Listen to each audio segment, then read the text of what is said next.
Back with us on the SportsMax Zone. The John Gosden-trained Stradivarius had many well-wishers today as he sought to equal Yates' record of 4 wins in the Gold Cup, the feature event on today's third day of action at the Royal Ascot Festival.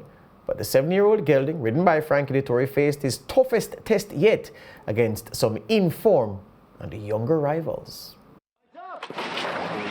2.5 miles in front of the field. They all break out okay. On the outside, Emperor of the Sun was the most lethargic. Royal Ascot towards the inside of the white cap.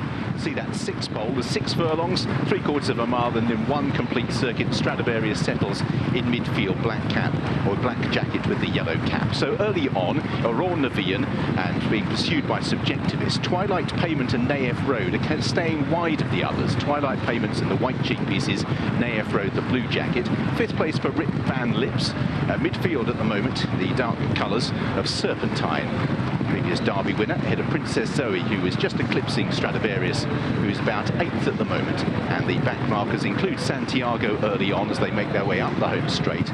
Also towards the outside, Emperor of the Sun. Ben Lilly is the complete back marker as they continue their progress and race now towards the final 2 furlongs and then 1 complete circuit. So out in the lead, Royal Ascot shows the way by a length from Subjectivist in 2nd, and now they're beginning to come together with 1 group, with Twilight Payment in 3rd and Rip Van Lips in 4th. That leading group of 6 completed by Naef Road, and then in 6th place is Serpentine, and then there's a break to the rear 6 with Stradivarius racing on the inside at this stage of Princess Zoe as they continue their progress, and they're being followed through by the likes of Spanish Mission, who's on the outside of Santiago, and the last 2, Ben Lilly, who's just having to be ridden along the outside to keep up with the gallop, and races on the inside of Emperor of the Sun. So they're making their way towards the final 1.5 miles. Royal Ascot setting just an even pace. Subjectivist in 2nd place, not really yet applying any significant pressure as they make the turn. Racing in 3rd, Rip Van Lips on the inside of Twilight Payment. Naef Road is on the outside of Serpentine, with Stradivarius still content to sit just in midfield. In 7th on the inside of Princess Zoe as they begin the descent and now begin to head towards the final 1.3 miles. Spanish Mission makes a place past Santiago. Emperor of the Sun is still towards the back with Ben Lilly, and they're stretched out by around about 12 to 15 lengths as they continue to run downhill, and that'll lead to an increase in the tempo, not because the rider's pressing off, you can see 12.57, just because they're on the descent to Swinley Bottom. Settled into this even gallop, being set by Royal Ascot for Wayne Lord, leading by a length from Subjectivist in 2nd for Joe Fanning. Racing in 3rd is Twilight Payment, Tom Marquand on the outside of Rip Van Lips and James Doyle, and the pace just beginning to steady. 5th for Naef Road and Ben Curtis just ahead of Serpentine, who races in 6th place under Ryan Moore. Stradivarius on the inside running rail for Frankie Dettori, on the inner of Princess Zoe as they turn at Swinley Bottom. Joey Sheridan is on the Princess Zoe, a couple of lengths then back to Spanish Mission, and towards the back, Ben Lilly, Graham Lee is pushing along right at the rear. So Royal Ascot has the lead as they begin the steady climb. At this stage, in terms of track position, he's still got a good 8 to 10 lengths over Stradivarius as they climb now and enter the final 3/4 of a mile. Royal Ascot has the lead. Subjectivist in 2nd, Twilight Payment races in 3rd. In 4th place, Rip Van Lips, a couple of lengths then to Naef Road, who's just taken a little wider. Serpentine is next, still no move from Stradivarius in 7th place on the inside of Princess Zoe. Then Spanish Mission with Santiago, and they've now dropped Ben Lilly, climbing uphill steadily now. Royal Ascot has the lead. Subjectivist poised for Joe Fanning on the leader's quarters. The rear division are making ground. Stradivarius, Princess Zoe, but Stradivarius will have to pick his way through traffic,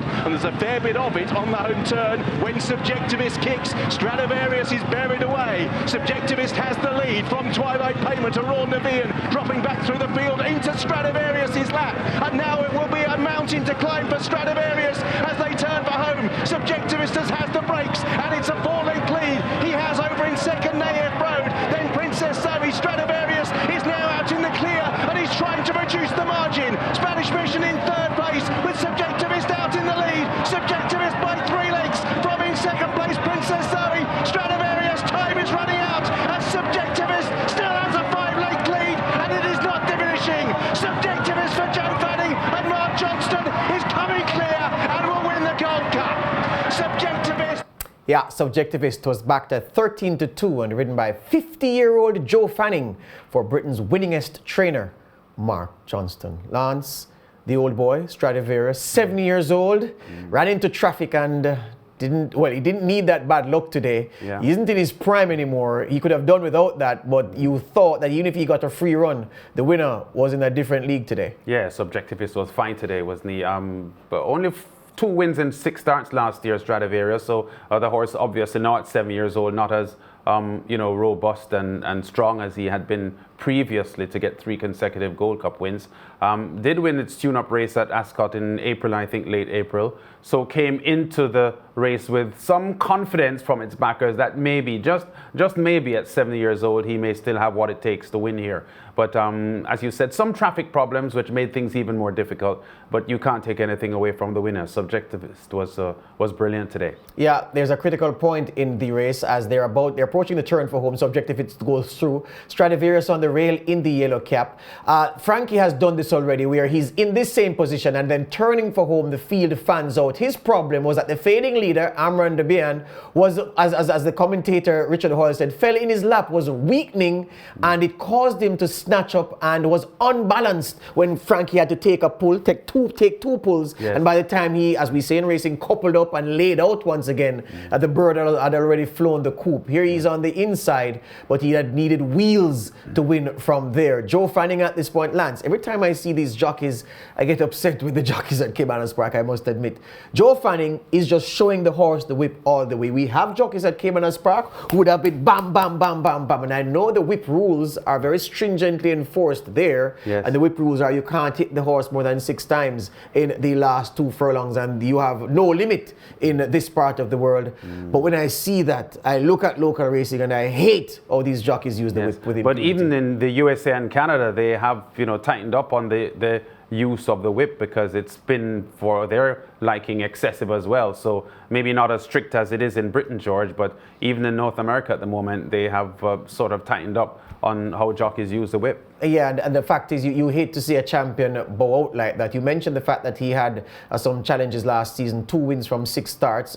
Inclusive in those 6 starts, though, were some races over distances well short of his best as they tried to get him primed for the big races. For instance, he was beaten by Gaiath in a 10 furlong race where over a distance not near his best. Yeah. And then he ran in the Arc as well because his owner wanted to give him a crack at the Prix de l'Arc de Triomphe, which is also well short of his best. So those were mitigating factors.